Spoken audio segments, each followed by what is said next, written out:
දැනට දකුණු ආසියාවේ තියෙන සංරක්ෂිත එකම බෝධිගරය තමයි නිල්ලග්ගම බෝධිගරය කියලා කියන්නේ.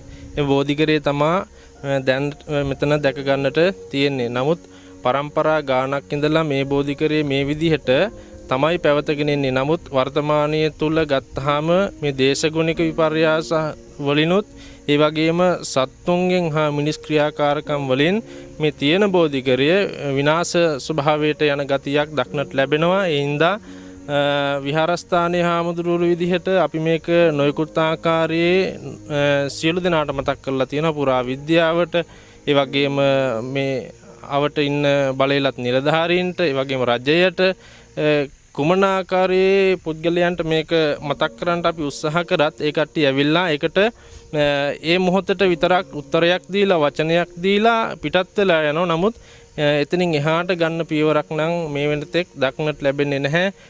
මාර්ගය ගත්තාම මෙච්චර වටිනා කියන පුරාවිද්‍යා ස්ථානයකට එන්න මාර්ගයක් හරියටම නැහැ. වලවල් ඒ වගේම අතු කඩා වැටිච්ච මාර්ගයක් තමයි තියෙන්නේ. ඉතින් ඒ හින්දා මේ මෙච්චර වටිනා පුරාවිද්‍යා ස්ථානයකට යන්න එන්න මාර්ගයක්වත් නැතිව, නමුත් පුරාවිද්‍යා දෙපාර්තමේන්තුව සතුව තියෙන මෙන්න මේ ඓතිහාසික නිල්ලග්ගම බෝධිගරය කියන මේ ස්ථානය අනාගත දරුපරපුරක් උදෙසා නැත්නම් අනාගත මිනිසුන් උදෙසා අඩුම ගානේ දැක බලා ගන්න හරි සංරක්ෂණය කරලා දෙන්න මේකට අවශ්‍ය කරන මූලික පහසුකම් ටිකවත් ලබා දෙන්න කියලා තමයි කියන්නේ. මේකට ආරක්ෂිත වැටක් නැහැ. ගල්ගමුව කියන්නේ නිතර වනාලින්ගෙන් ගැවසෙන, වනාලිත් එක්ක ජීවත් වෙන මිනිස්සු නැත්නම් ප්‍රදේශයක්. ඒ වනාලි නිතර මෙතනට පැමිණිලා මේවා විනාශ කරලා දානවා. නමුත් මේ බෝධිගරයට අවශ්‍ය කරන වැටක්වත් නැහැ. තියෙනවා කඩා බිඳලා දාලා. නමුත් පුරාවිද්‍යා දෙපාර්තමේන්තුව මේ අවස්ථාව තුලවත් ඇස් ඇරලා බලන්නේ නැහැ. ඒ වගේම මෙතනට මීට කාලයකට පෙර පැමිණුණා විදුරු වික්‍රමනායක අමාත්‍යවරයා. ඒ පැමිණිලා මෙතනට ඇවිල්ලා ඒ සියල්ලක් බලලා ඒවා සියලුම දේවල් නිරීක්ෂණය කරලා ඒ වචන බවට විතරක් පත් කරලා යන්න ගියා. ගත්ත ක්‍රියාමාර්ගයක් නැහැ. ඒ වගේම තමයි මෙතන බලා ගන්න ඉන්න පුද්ගලයාට මාසෙටම ගෙවන්නේ 1750ක විතර වැටුපක් තමයි. මෙච්චර මේ වටිනා කියන ඓතිහාසික බෝධිගරයක් දකුණු ආසියාවටම තියෙන මෙච්චරයි සංරක්ෂිතව.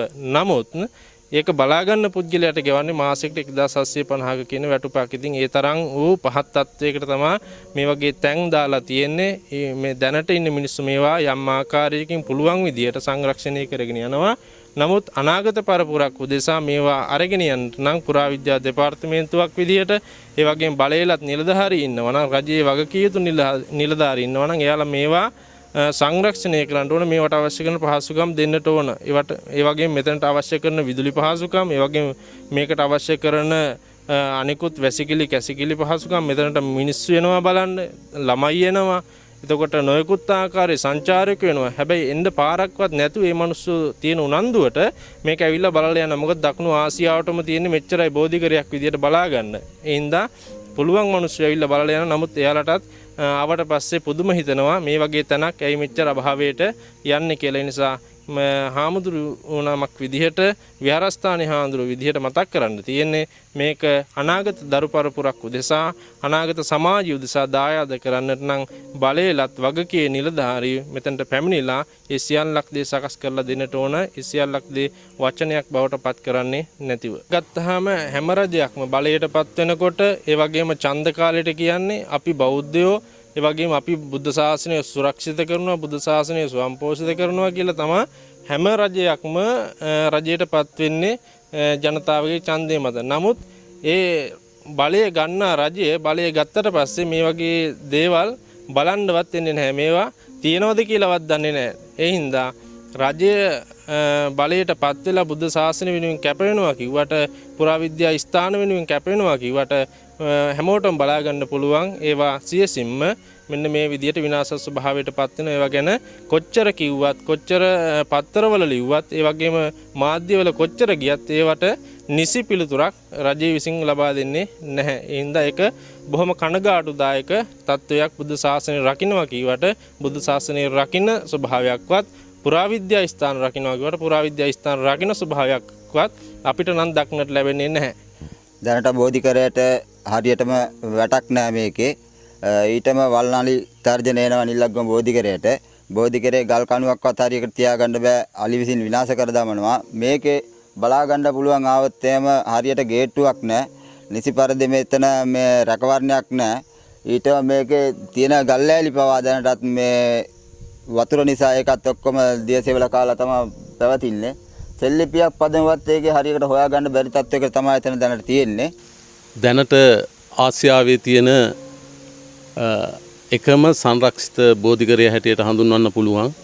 මෙය ශ්‍රී ලංකාවේ කුරුණෑගල දිස්ත්‍රික්කයේ ගල්ගමු ප්‍රදේශයේ තියෙන වටිනා කියන ඓතිහාසික ස්ථානයක්.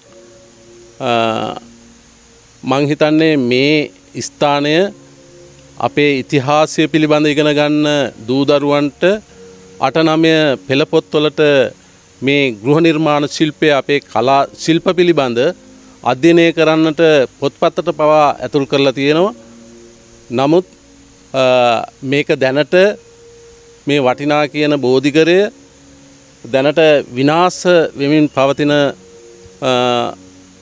දෙයක් හැටියට තමයි අපිට දක්නට ලැබෙන්නේ. බොහොම දුකක් හිතෙනවා.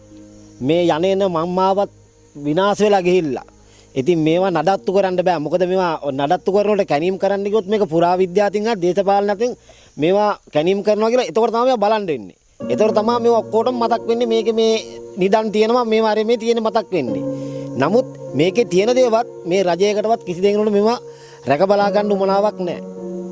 පොඩ්ඩක් ඇවිදලා බලන්න ඕනේ මෙතන ඉඳන් ගල්ගමුවේ ඉඳන් රැස්වැර පාරේ යනකොට එතකොට දෙඹටෑව හන්දියෙන් හරි ගල්ලෑව හන්දියෙන් හරි මේ පාරට හැරෙනකොට ටික දුරයි මේ මන්මාවත හොඳ ආකාරව තියෙන්නේ. මෙතනින් එහාට මෙතෙන්ට එනකොට මේකේ වලවල් තියෙන ප්‍රමාණය දැක්කොත් එහෙම වාහනයක් වරන වාහනේ ගොඩ ගන්න තව වාහනයක් ගේන්න වෙනවා. ඒකවත් මේ පාර හදාගන්න කිසිම දේශපාලනඥයෙකුටවත් මේක මේවා සම්බන්ධව දන්න කෙනෙක්වත් මේවට උනන්දුවක් වෙන්නේ නැහැ.